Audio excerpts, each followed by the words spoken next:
Well, I'd like to call to order the Kentucky State Schools Committee meeting, and I'll start with roll. Steve Trimble. Here. Diane Woods. Here. Sharon Robinson. Here. Lou Young. Here. RJ Osborne. Jamie Lake is here virtually. Present.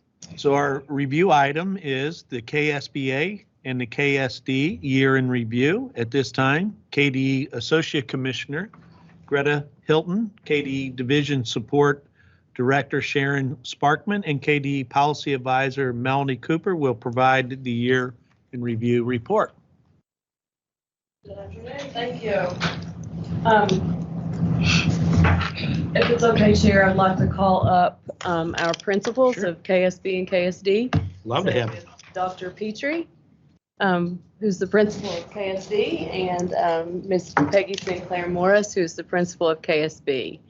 And so we're going to turn it over to them and let them tell you a little bit about the happenings of KSB and KSD over the past year. Great. Hello, hi, I'm Peggy Sinclair Morris, and I know I've met many of you. Thank you for having us here today. I really appreciate it. And I've been principal at KSB since July of 2020, so I like to call myself I hate to call myself, I like it, but I hate it a COVID principal. So. But again, thank you for having us here today. And I don't know who's advancing the slides, so. Meredith. Oh, okay. So wanted to talk to you a little bit about our academics at school. We do follow the Kentucky academic standards, and the nice thing about our school, though, we have small classrooms, so we're able to really differentiate and meet the kids where they are and look at the whole child. We use the ELA curriculum school-wide, and we again adapt it as needed for the students.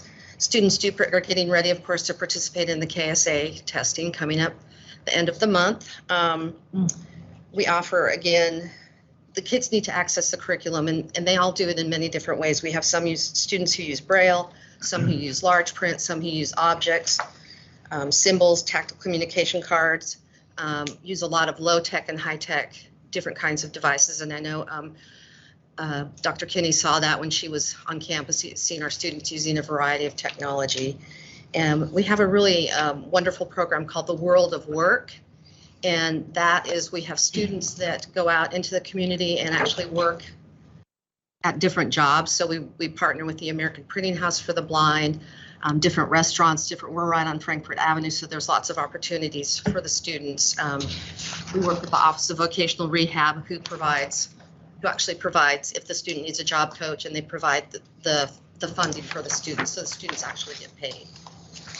And it gives them sort of a little snippet of what it's like to be out in the real world before they pursue college or go straight into the workforce.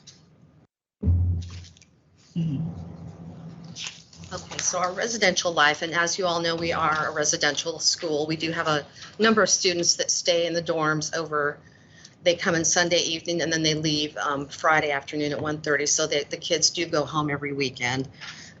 So our residential program has quite a few components. We have an independent living dorm where students have to apply to be in that dorm. They have to show certain skills to be in the program, and they learn things such as they learn how to budget and how to make grocery lists, and they're responsible for actually cleaning the dorm, doing their own laundry. They go to the grocery store. They don't have a dorm parent that wakes them up in the morning, so they have to set their alarm, things like that. So again, giving them that bit of independence so that they kind of know what it might be like to live on their own. We also focus on the expanded core curriculum, and the expanded core curriculum is a program that was specifically designed for kids that are blind and visually impaired.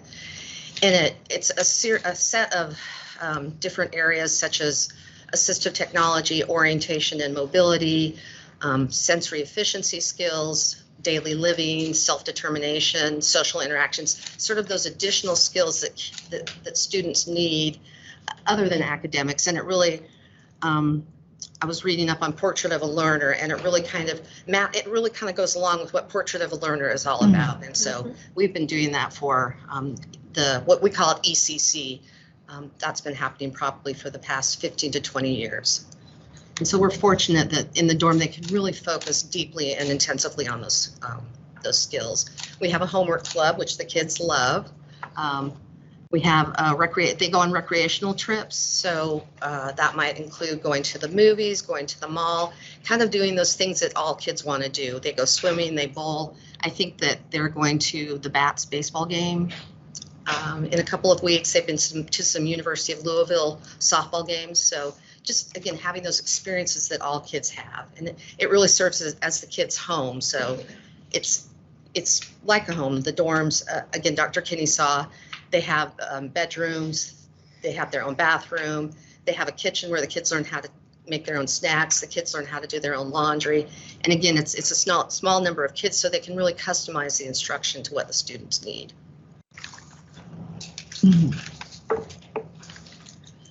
So extracurricular activities, we have a really wonderful athletics program. We actually have, starting April 19th through the 20th, we're having swim champs and forensics not meaning looking for dead bodies, but the kind where it's like a speech and debate kind of thing. So that's coming up next weekend, where we have kids from the Illinois School for the Blind, the Missouri School, Indiana, Ohio, Tennessee.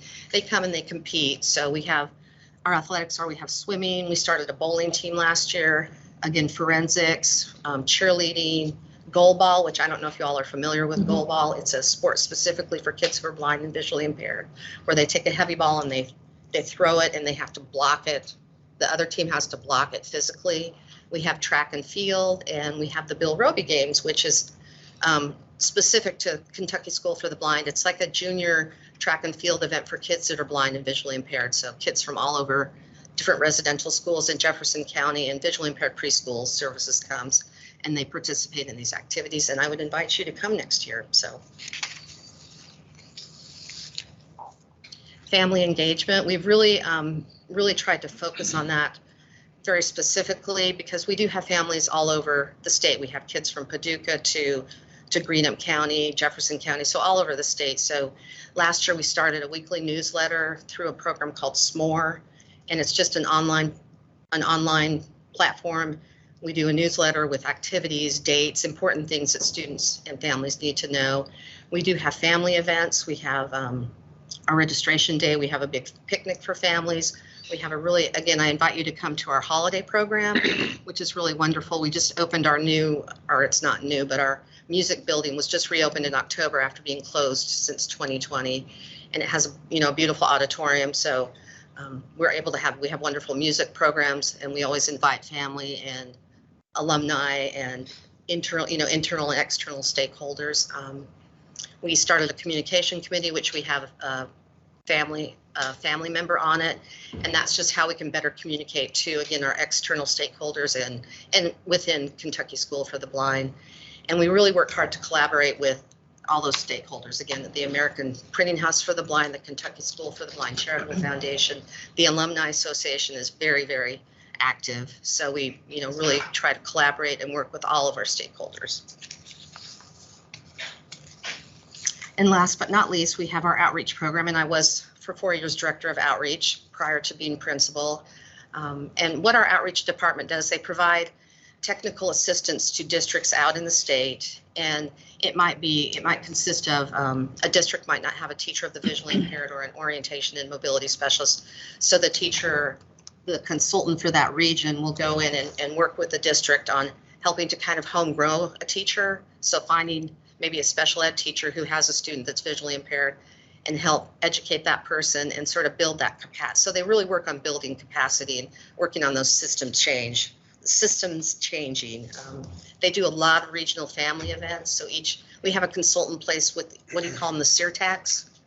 The SEERTACs, so we have consultants in the SEERTAC regions, and so they do family events within their region. They do professional learning communities with their teachers of the visually impaired. We have an orientation and mobility and assistive technology consultant who travels the state and does evaluations on AT and orientation and mobility.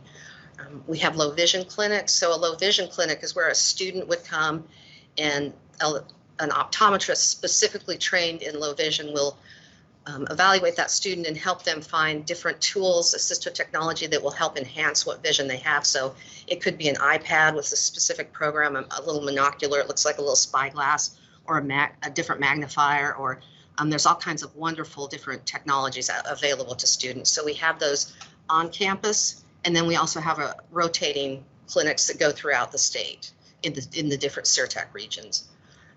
Our short course program is a really wonderful program. It's based on campus, but students from around the state who are not students at KSB can come, and they really focus on the expanded core curriculum. It's kind of a bridge between us and the districts. And so students come and they might they might need intensive time on Braille or intensive work. They've gotten a new piece of assistive technology.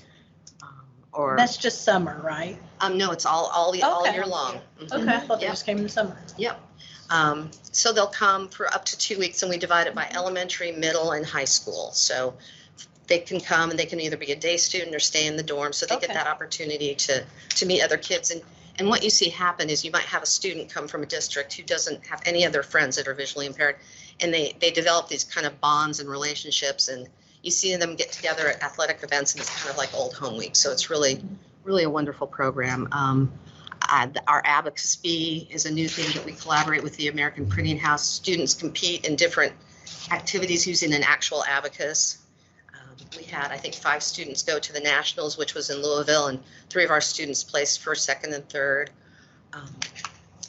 The Braille Challenge, we also collaborate with the American Printing House for the Blind. Students from all over the state come and compete in Braille competitions.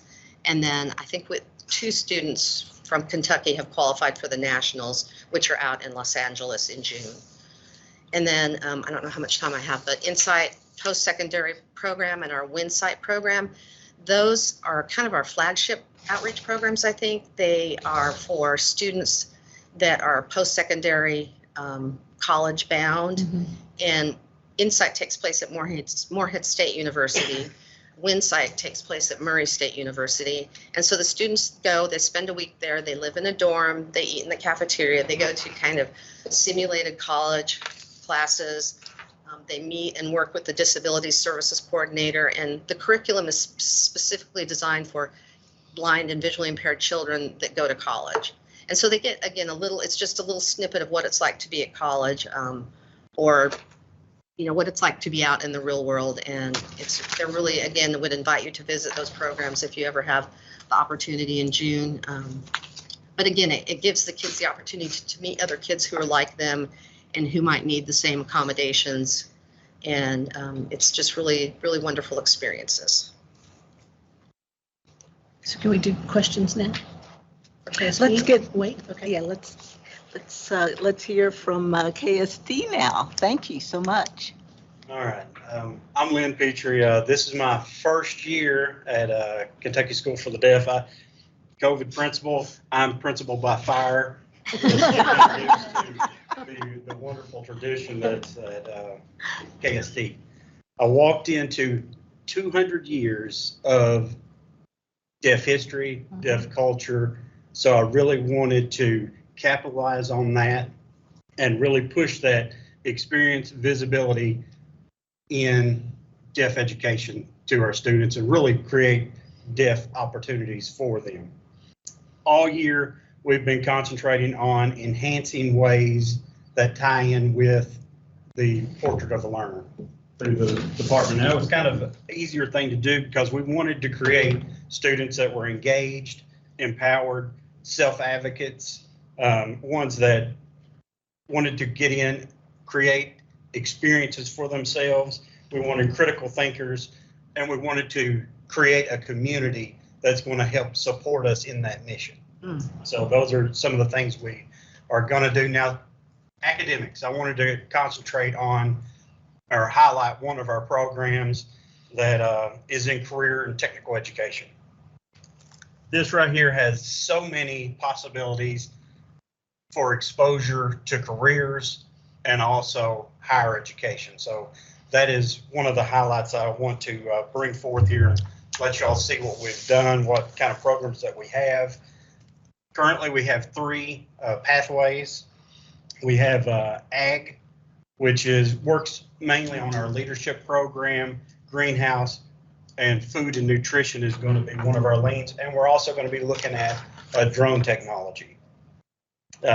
Another pathway we have is wood shop, We recently had a red ribbon cutting ceremony that introduced advanced manufacturing in that pathway, so our students can start going through the Skills USA and competing against other state schools. We also participate in mainstream programming with some of the technology schools that are around. Trailblazers is one that we're most recently are completing certification programs in, and we are currently have students that completed in automotive and welding, and that's all through Mercer County. The other program that we're looking at adding is our industrial arts, which is going to go with our screen printing, laser engraving. Right now, we have it tied in with our positive behavior intervention strategies, which is a reward system for our students. And it also has a built-in transition component, which right now we have called the Kernel Store. What we are going to do that connects every level that we have from elementary all the way up to high school. These students are going to be able to participate in a simulated store. It's an online distribution store that we're patterning after.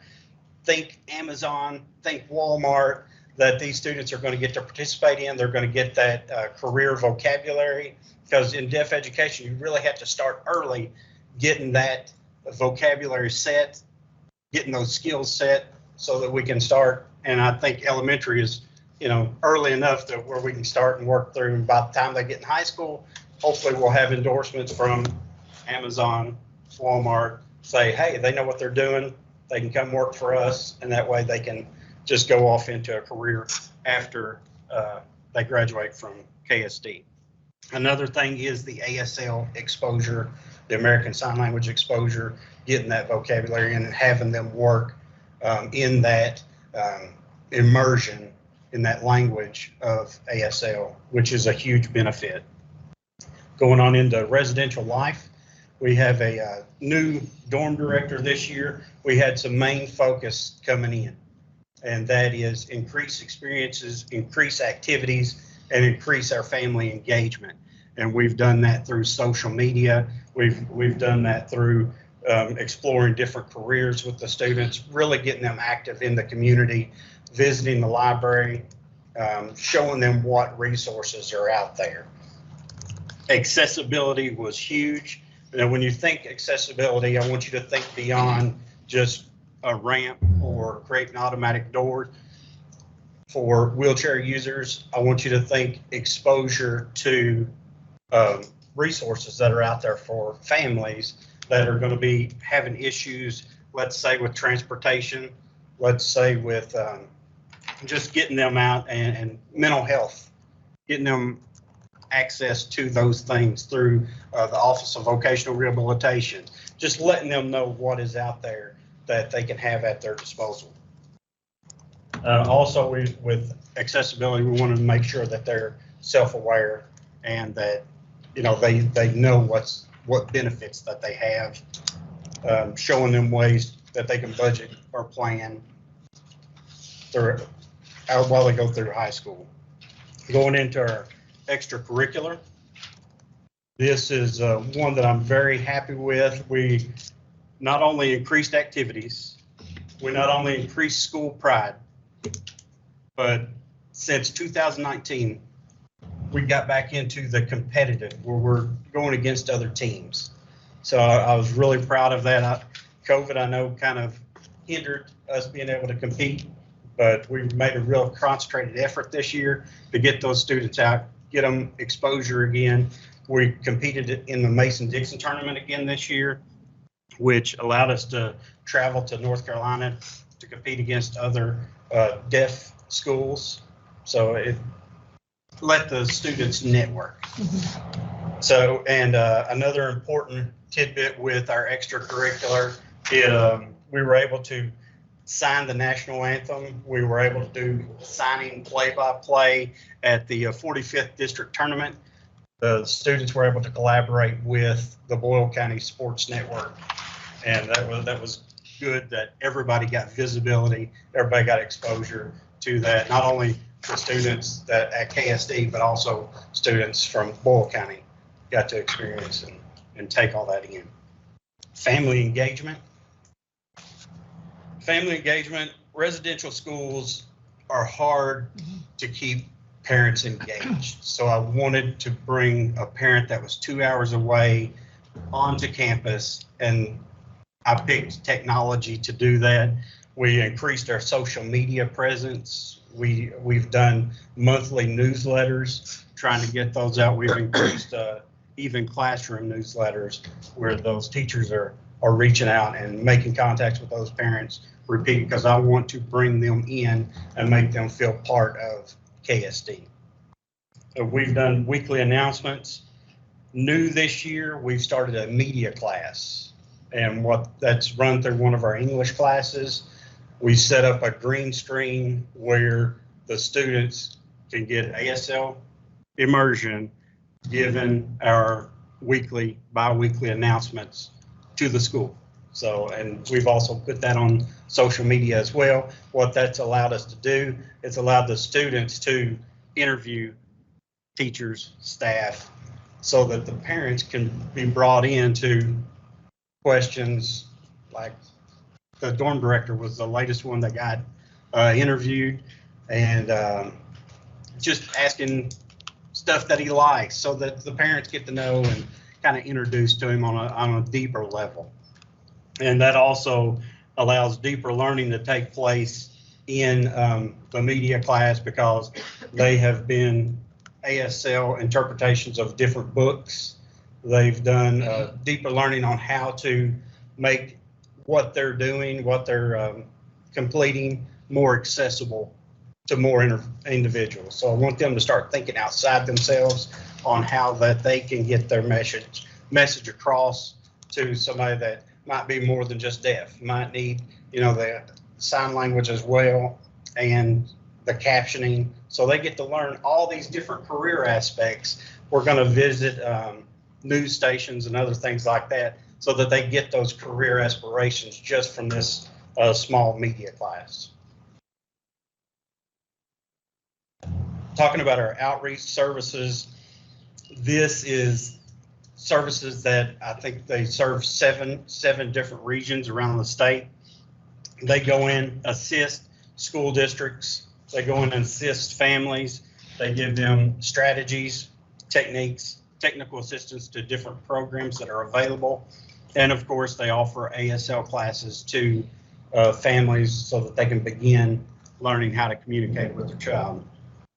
Two large events of note that they did this year was one was the Links event, where it provides that students and families can come together and start building networks. And what LINK stands for is leadership, initiative, networking, and knowledge. And one that's happening this summer is called the Family Learning Vacation. This is a summer team building exercise that offers workshops to deaf and hard of hearing families so that they can learn communication strategies, assistive technology, and special education processes. And I appreciate y'all's time, and I'm sure we're open for questions now. Thank you so much indeed, board member. I'm just going to say, go ahead, continue. You're in that chair. Sorry. Go right ahead. I want to thank you guys. That's totally awesome, the work that you're doing. I want to commend you. I've been there in the past, but need to get back. And as you continue, if you'll get those dates that you have those activities a little earlier, some of it, conflict. So if we can get that scheduled earlier, we can be there, because I think for this committee, it would be great to share in those activities so we see them firsthand. I know that you guys are doing tremendous work, and it's just amazing when you're there. Very heartwarming. So thank you for what you do. Questions from the committee? Any committee members? I see where Lynn is listed here as an interim principal. Are you now the No. principal yet? Still interim. So I always look forward to both graduations, and they worked on my calendar again this year. So thanks for getting those dates to us early, Greta and Meredith. Looking forward to that. It's really, it really is a treat to be in the middle of the celebrations of 13, 14, 15 years of time that they've spent in Danville and in Louisville at your schools. So thank you for that. I really was delighted to hear both of you talk about Portrait of a Learner. I teach in the grad program at UK, and so one of my students, Robin Clark, has just been here from the Utah School for the Blind, and she came to Kentucky to see your program because of all the great things she'd heard about it. And in our conversations, we talk a lot about the real plight of unemployment with blind and visually impaired adults and deaf and hard of hearing adults. And I know Kentucky's not immune to that same kind of thing. So leaning into our broader expectations of portraits of a learner and those competencies as a pathway for your students into the world of work, I think is really important. So I know Dr. Hargis is here too. We are all listening for those CTE connections. I'm familiar with Trailblazers and Mercer County. Have done work there as well. But just to commend you and to encourage you forward with as much support as you can, thinking about your high schoolers in particular as members of the Kentucky workforce, I think is really important. So I think you've both stepped up your game and expectations in that regard, and it's really great to see. And if we can offer any support around Kentucky United We Learn, Portrait of a Learner, happy to do that as well. I'm even thinking, Greta, about what it would look like if we had those competencies on IEPs, and we start thinking about what those metrics might look like to begin to understand our students as empowered learners. And I think Jason or Lynn, you may have called them advocates, self-advocates, and all of those competencies that are now the World Economic Forum called them this is the age of skills, not the information age, not the industrial age, but it is the age of those competencies and skills. And so really thinking about our students leaving us with a backpack full of those skills, I think is really exciting for the future. So keep up that good Portrait of a Learner work and let us know if we can help. I would also echo that too. It's just exciting to hear your presentation and to see the passion that you two have for this work. That you can't fake that. That's very obvious that you care. You know those students. You've developed some relationships.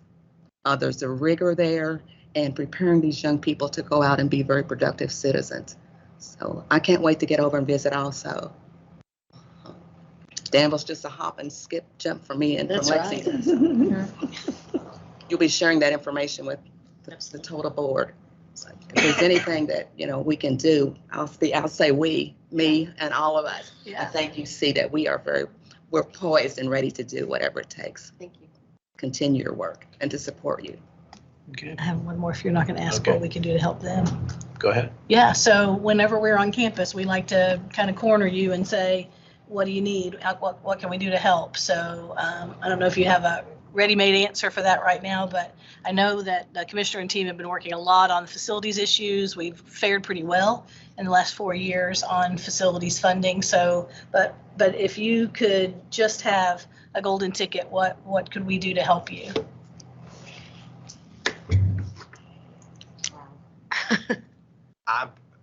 I've gotten all the support from the leadership that we have here. There's never anything when I ask, they're always up front.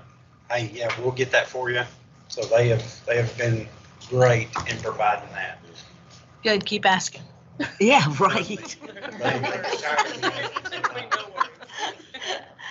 Peggy, anything come to mind? To echo what Lynn said, I always feel very supported by leadership. And I think I said this when Robin was visiting, we're a school, but we're a state agency. And so sometimes navigating that can be challenging, but, we do it and we, do our best at it. But I think sometimes that's a big challenge because we are a school. Yeah. And so we need to be a school, but, being a state agency. Serve lots of masters, yeah. Yeah, we have to comply and follow all that involves with a state agency. So I'm not saying I don't want to be a state agency, but just saying that I think sometimes can be a challenge. Sure. Yeah. But I always, again, always feel very supported and helped in navigating things that we need to navigate. Yeah, I'm just going to say, yes, it's a unique situation for all of us that a lot of people don't realize that the commissioner is similar, you're superintendent and we're your board, but we're a long way away from your location, so it's harder to deal with policies and procedures up here as opposed to getting things done that you need to get done on the ground when you do it. So, but we're always here to help, and make sure you do contact the commissioner or Greta, and then the commissioner, I guess, appropriate channels. But we're here to support. I think, as a former superintendent, I mean, the work you did on behalf of my students in Boone County, I just am very thankful for all the work that you did. People don't realize the residential treatment program that you have, and that we bust down and we bust back, but it's really important for them to experience life as much as they possibly can as in that residential facility. Because, later in life, that's basically, we don't have as many, but, today, but a lot of them, I mean, that gets them prepared for life. So we have a portrait of a learner, but it's the residential facility training that they get every day that prepares them for life. So that's great. Yes. I was thinking that both of these really special schools mentioned the portrait and the ways in which you notice progress of student development on in a number of ways. And I'm just wondering if we perhaps can share some of those with others across in the profession, and those who are participating in United We Learn, as evidence and examples of ways to acknowledge the demonstration of student competencies along these standards that are really important to all students, and really made, as Randy was saying, very demonstrable in the way you support the development of your students. It's whole child. It captures a number of really philosophical and, more importantly, professional practice dimensions that we're supporting and helping folks recognize as the business of teaching. It's much, much more than test scores. And sometimes we need all the examples of how we are capturing that data as valid and relevant to what we want to know about student development academically, socially, in every way that we can document. So I'm just thinking about how we can give you a little more exposure just to help us make a point with the broader education community, within our professional community even, about how you capture, how you know if we're getting it done or not, what are we looking for, and how do we document it. So I think you can be a great use to us. And along with that, also collaboration with the communities. Yes. Yes. That was exciting, and especially with the parents, the family engagement. Absolutely. Lots of things that we can use. Well, it's all about exposure and getting the kids out visible and letting them see other professionals, deaf, blind, being successful at that level, so they can see themselves on that other side. And the exposure with the community, it not only allows the student to get out and be visible, but it allows the community to see the student in that role as well. And being employable, being that you remove that unknown factor, that they get experience, and they're like, well, there's nothing to fear here. They can learn just like anybody else. They just happen to be deaf. So it's just creating those opportunities to get out, get that experience, and be able to run with that. Question. I do want to say it's my pleasure to have been at both Kentucky School for the Deaf and Kentucky School for the Blind during my tenure in this position, as well as in my other position as Associate Commissioner. And my favorite part always is interacting with students. And I want to share with you that our students at each of these schools are bright, inquisitive, they can communicate well, and they even with people they don't know, very well.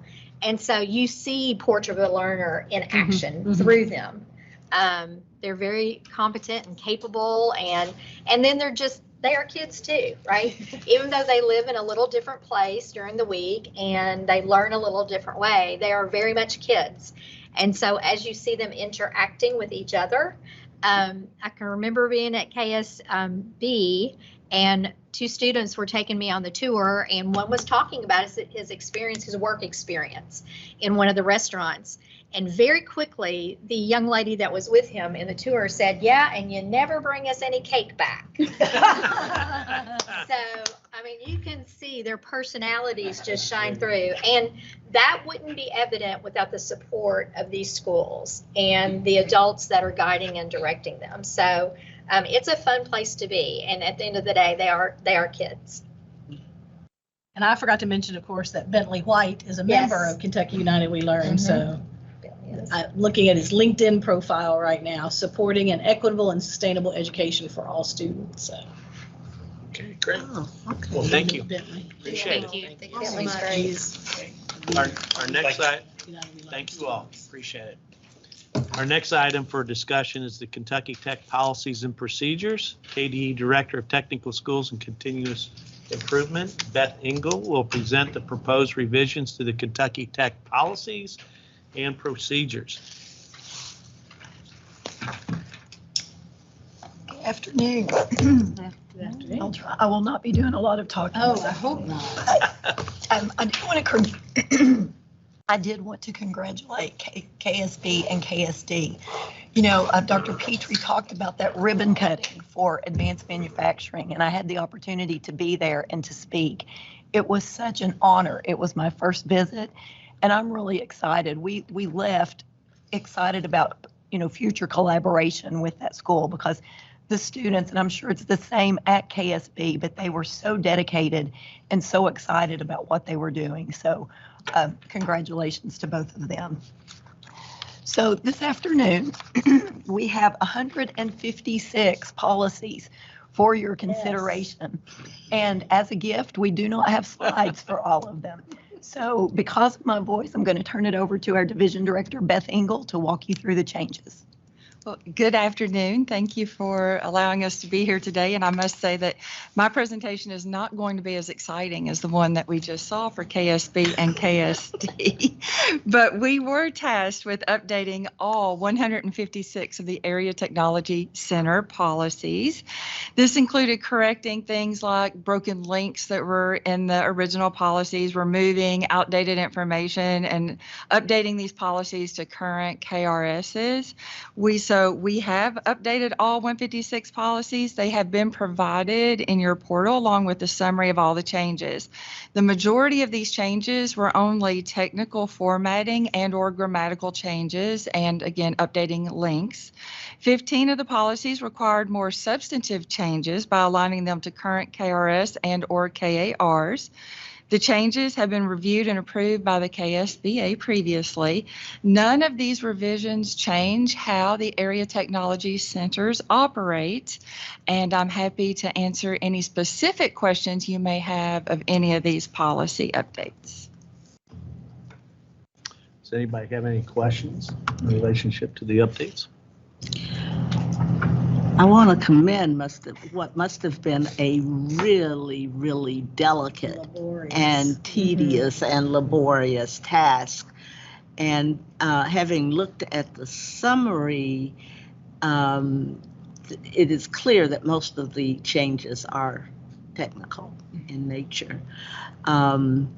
So if you were doing the professional development for folks who have to live by these rules and these changes, what's the first thing that you would tell them what would you tell them is most important about these, as resulting from these changes? That is a very good question. We will be actually doing a professional development at the upcoming CTE summer conference for our ATC principals to ensure that they are aware of all of the changes. So we will be going over the 15 substantive changes. We will have this in hard copy and in digital format for our principals to be able to take with them. And how we will approach it, or how we're talking about approaching it, is doing some scenario-based questions and having our principals then refer back to the policy and procedure on how they would tackle whatever scenario we throw at them, given the updated policies and procedures. I love it when we use good professional practice, even when we have adult learners. Thank you. Appreciate that. Oh, thank you. Any other questions? Now, do we have to take a vote on the tech policies and procedures? Do we not? Okay, so I need to, if somebody would like to entertain a motion to approve the revisions to the Kentucky tech policies and procedures. I'll make that motion. A second. So motion made by Steve and second by our chair. Okay, so we need to have a voice vote. All those in favor of the policy revisions of the Kentucky policies and procedures, please say aye. Aye. Those opposed? Okay, the ayes have it. So thank you for all that particular Thank work you. on that. Now, you're not going too far, because the next thing is that we're going to have the KDE Associate Commissioner, Beth Argus, and KDE Executive Advisor, Reagan Satterwhite will facilitate a discussion on the state CTE funding formula. Thank you. We have been working on this for well over a year. We started with work groups in our office. We started talking about it. You know, we knew that there was an issue with how we were distributing the funds. We wanted to be equal across the board so that a student is not being shorted resources if they are in either a local high school or center, or if they're in a state center. It should be equal. A student is a student, and they should have access to the same high quality resources across the board. So in doing so over the past year, we've talked with staff, we have talked with teachers, we've talked with superintendents, we've talked with our CTE advisory group.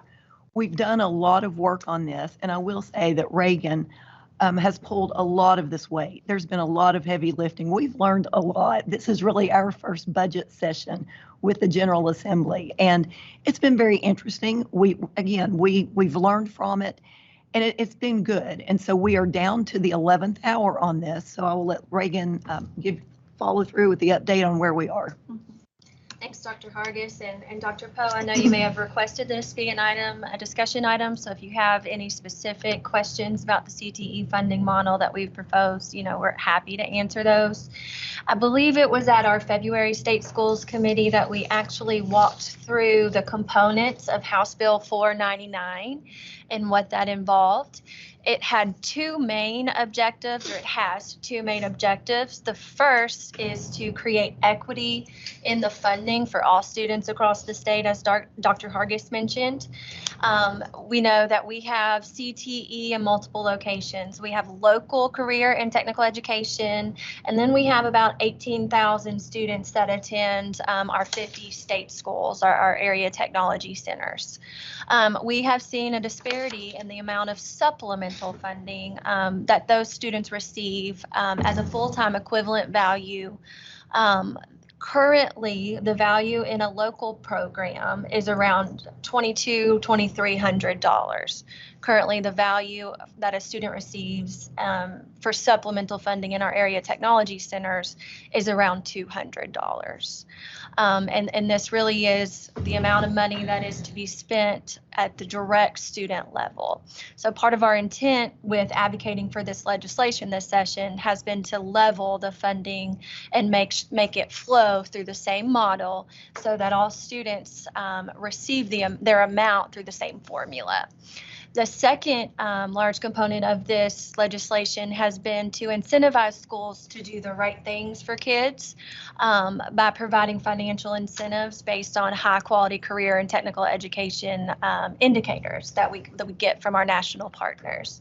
And so through working with the General Assembly and the committees and the stakeholders that Dr. Hargis mentioned, we had come up with those 4 incentives that would, be a measure of performance funding in the model.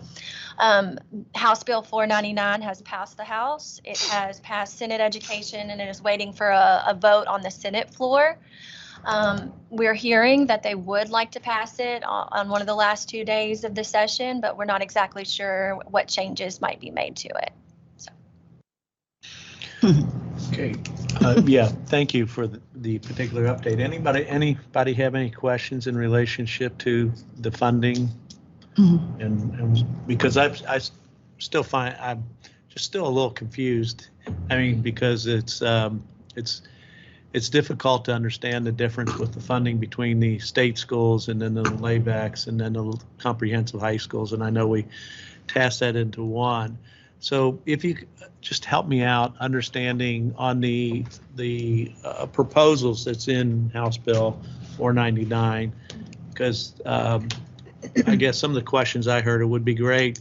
Everybody's for the incentive to provide and make sure that more pathways are created and we're incentivizing that pathways. But in the post-secondary world, there's a different pot of money to do that. Are we, I guess in the future, my question is, are we looking at additional appropriation so we're not taking away from existing, but expanding the pie for everybody so that those other schools would benefit, but they wouldn't benefit at the expense of others? That question makes sense. Yeah, I understand your question exactly. If we add the area technology centers into the $70 million that we currently get under the Learning and Results Services appropriation for supplemental funding for local schools, obviously everyone's piece of the pie is going to get smaller and you add more people that are sitting at the table. For the current biennium or for the next biennium, our office, through conversations with superintendents and CTE individuals that we contact about what their needs are, we felt like that $70 million was appropriate.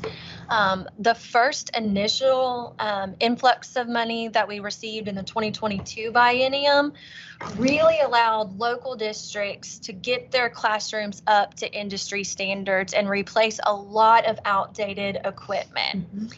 They can't do that every year. And so for the next biennium, it would be more of a maintenance mode. However, we definitely understand through inflation and the growing interest in career and technical education. We've had an 11% increase in CTE over the past year. We could definitely see ourselves going back to the General Assembly and asking for an additional increase in that funding source. Because the concern over time has been, we sat there and that's the first increase we've seen in almost 20 to 30 years. So, the benefit, and when we were doing our budget earlier in the year, that was one of the things that I was hoping that we could get an increase in inflationary costs put into that and on an ongoing basis, just like we look at other types of technology, because I consider this all technology, career and technical fields, but we also have a separate thing of line items for technology that in the future we don't want our, working with Rep. Petrie and the others, career and technical education is so important to the economic well-being and the development of our Commonwealth here moving forward with the jobs and so forth. So we want to make sure, and we did upgrade some equipment, but at the same time, there's not enough equipment upgrades in that particular budget for new and improved programs too, like robotics and animation and things like that, because people don't realize one animation lab is $100,000. So the appropriations were nice, but to evolve into new career fields, that money's not going to go that far. It's a lot of money, but it's not going to go that far.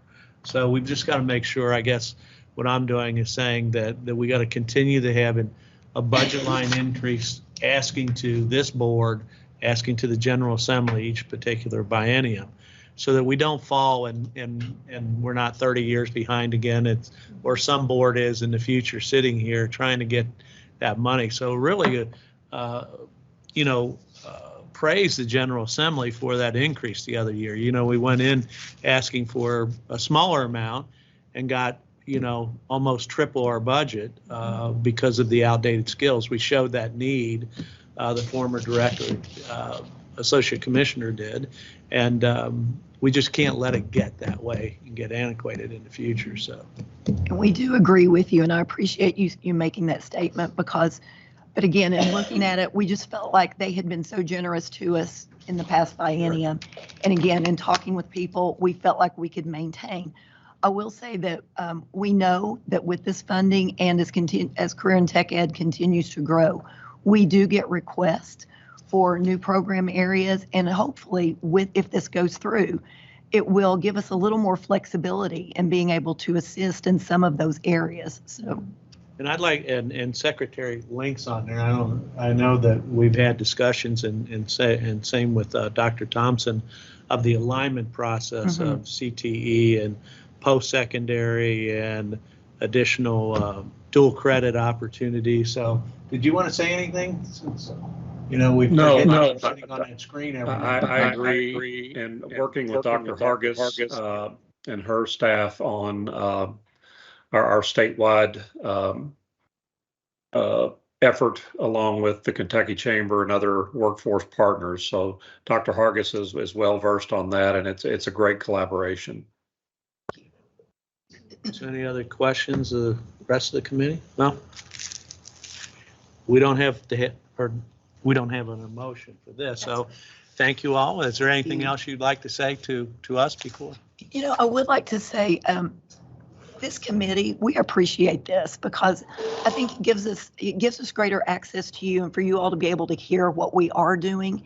And I know, when this first started, we weren't sure how it was going to work, but we appreciate it and the opportunity to share, our daily concerns with you. Yeah. So thank you. And I want to thank you all. And I also want to thank you for bringing the kids last board meeting and the other ones in the future, because it's really amazing to see them in work. So that was nice. And I also attended the Kentucky School Board Conference, and I know that we had the students there, and that was tremendous. And hopefully, and I know that that's a budgetary item within your departments too, and I know we've used grant funds, but somehow we got to continue that and funding for that somehow within the thing, because it is so great when the local board members actually see that work, because even though that they're there, they don't get to see all those. And I know that was, to me, the entire highlight of the KSBA event there, seeing those kids and the different career fields and the work that they did in the demonstration. I remember seeing the one student, I told her I wish, I need a hire for the weekend. She programmed a golf ball that runs around the circuit and it's a hole-in-one. I said, can you just sit back in the back and do That's that? how that works, right? I know. But then the culinary arts, the one I remember from Mason County, fixing the omelets and the different things within their field. And this person's, going on to additional advanced post-secondary culinary arts, and people forget about where they start. I'm just proud. I was a high school CTE student. That's why I was successful where I was at, and then eventually got to be superintendent within the district. But it all started in that extra, we heard from KSB and KSD and them earlier, and it's those extracurriculars that really inspire that passion in us to do something greater. So we don't know where we're going to end up in the future, but I know the leadership that's gained through those programs are tremendous. Tremendous. So thank you all. Thank you. Okay. I request a motion and a second to adjourn the committee meeting, unless anybody has any other questions. So moved. Okay. Second. Dane. Okay. All in favor? Aye. Those opposed? Okay, we stand adjourned at 2:05. Thank you.